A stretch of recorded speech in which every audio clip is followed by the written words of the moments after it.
নমস্কার বন্ধুরা, ঘরোয়া রান্নাবান্নাতে সকলকে স্বাগত জানাই।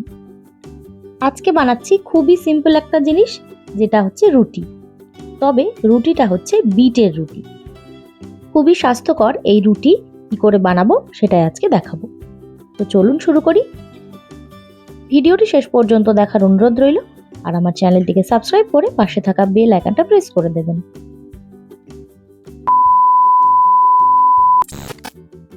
দুটো বিট নিয়ে নিচ্ছি। বিটের এবার বাইরের যে খোসাটা আছে সেটা ছাড়িয়ে নেব। বিটের উপকারিতা সম্পর্কে সবাই জানেন।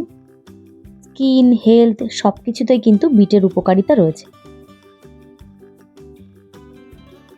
তো বিটের খোসাগুলো ছাড়ানো হয়ে গেছে, এবার এগুলোকে আমি অর্ধেক করে নিচ্ছি।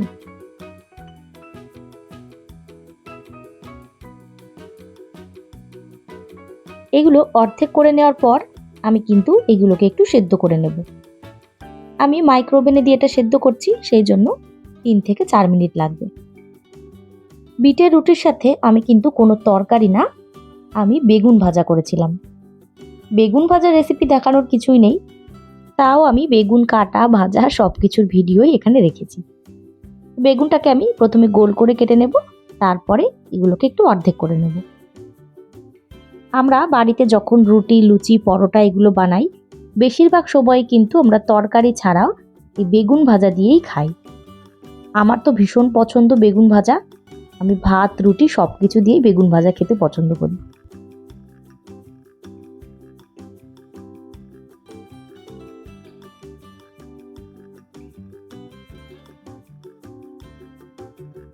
বেগুনটা আমার কাটা হয়ে গেছে, এটাকে আমি এবার ভালো করে ধুয়ে নেব। বেগুন কাটার সাথে সাথেই বেগুনটা জলে দিতে হয়, না হলে কিন্তু বেগুনটা কালো হয়ে যায়। একটা গামলার মধ্যে আমি এগুলো নিয়ে নিয়েছি, আর এর মধ্যে আমি লবণ, হলুদ আর সামান্য একটু চিনি দিয়ে মাখিয়ে রাখবো। বেগুন ভাজা করতে গেলে লবণ, চিনি, হলুদ দিয়ে বেগুনটা একটু যদি মাখিয়ে রাখা হয়, বেগুন ভাজার পরে কিন্তু বেশ নরম থাকে বেগুনটা। তো আমি এটা কিছুক্ষণ রেখে দেবো এভাবে মাখিয়ে। ততক্ষণে দেখব বিটটা কেমন সেদ্ধ হলো। বিটটা মোটামুটি সেদ্ধ হয়ে গেছে। জল থেকে আমি এগুলোকে তুলে নেব।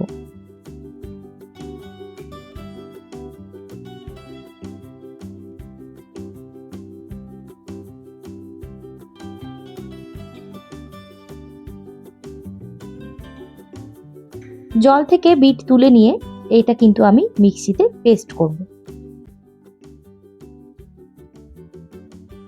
দেখুন বিটটার পেস্ট করা হয়ে গেছে। এক্সট্রা জল দেব না, এরকম শুকনো করেই পেস্ট করব, আর এই জলটা কিন্তু রেখে দেব। এবার একটা বোলের মধ্যে আমি বেশ কিছুটা আটা নিয়ে নিচ্ছি।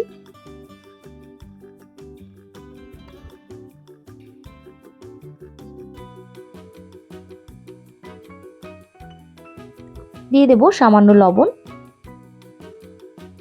লবণটা দিয়ে একটু নাড়াচাড়া করে নেব।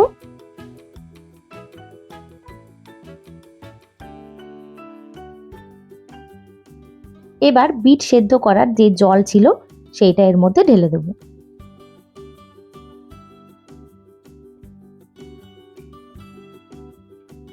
জল দিয়েই প্রথমে এটাকে একটু মাখিয়ে নেব, তারপরে যে বিটের পেস্ট বানালাম সেটা এর মধ্যে দেব।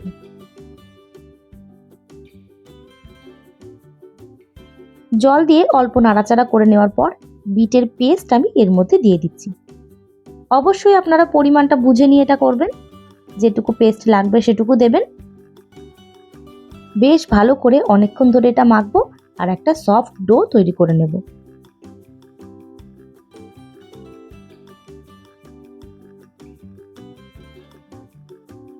দেখুন লাল একটা দারুণ সুন্দর ডো আমি তৈরি করে নিয়েছি। কালারটা কিন্তু অসাধারণ লাগছে দেখতে।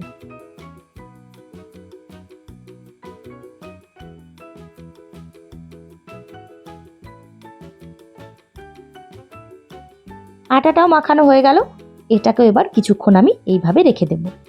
ততক্ষণে আমি বেগুনটা ভেজে নেব।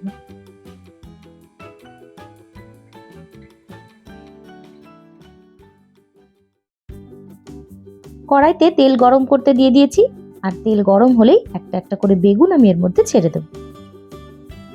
আমি কিন্তু একটু লাল লাল করে বেগুনটাকে ভাজবো।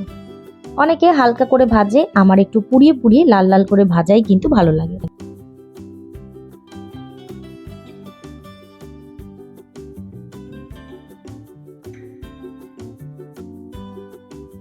তো দেখুন বেগুনটা আমি সুন্দর করে লাল করে ভেজে নিয়েছি। তেল থেকে এগুলোকে এখন তুলে নেব।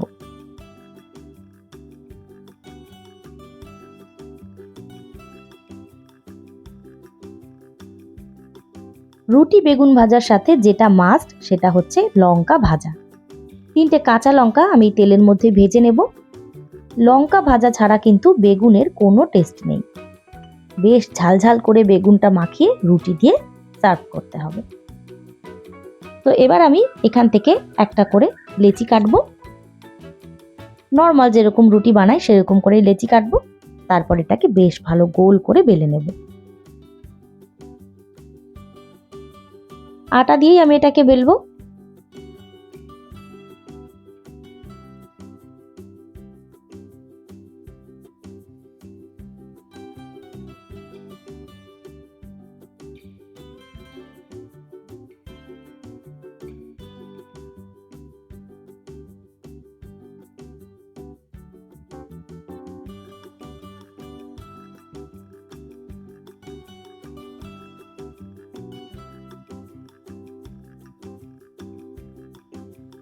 দেখুন বড় করে গোল করে কিন্তু আমি এটা বেলে নিলাম।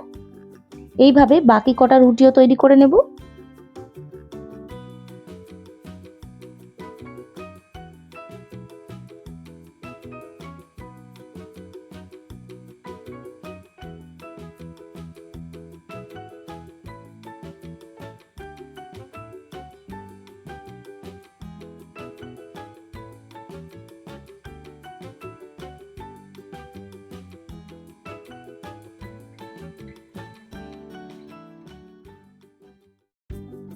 রুটি বেলা কমপ্লিট। এবার এগুলোকে ভাজতে হবে। তাওয়া বসিয়ে দিয়েছি। তাওয়াটা একদম গরম করে নেব। তারপরে একটা একটা রুটি আমি এর উপরে দিয়ে দেব। রুটিটা দিয়ে একটু ওয়েট করব বাবলস আসার জন্য। দেখুন এরকম একটু বাবলস চলে আসলে এটাকে আমি উল্টে দেব। এর উপর এবার আরেকটা রুটি দিয়ে দেব।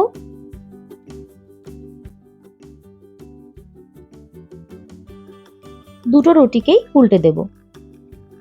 প্রথম রুটিটার উপরে আরো একটা রুটি দিয়ে দেব। একসাথে আমি 3টে রুটি বানাচ্ছি। উল্টে পাল্টে রুটির দুটো দিকই ভালো করে ভেজে নেব।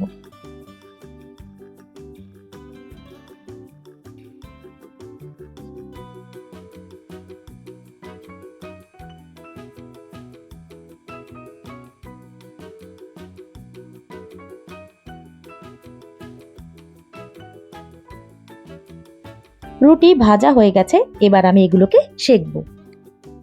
রুটি সেঁকার সেঁকনি নিয়ে এরকম ভাবে আগুনের উপরে ধরবো। আর দেখুন রুটিগুলো কিরকম ফুলে যাবে। আটা মাখানো পারফেক্ট হলে আর রুটিগুলো ভাজা পারফেক্ট হলে রুটি কিন্তু এমনিই ফুলবে।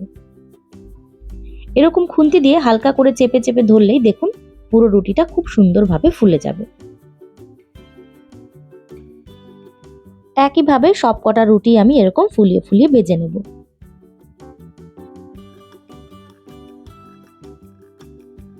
দেখলেন তো কত সুন্দর ফুলকো ফুলকো রুটি তৈরি হয়ে গেল।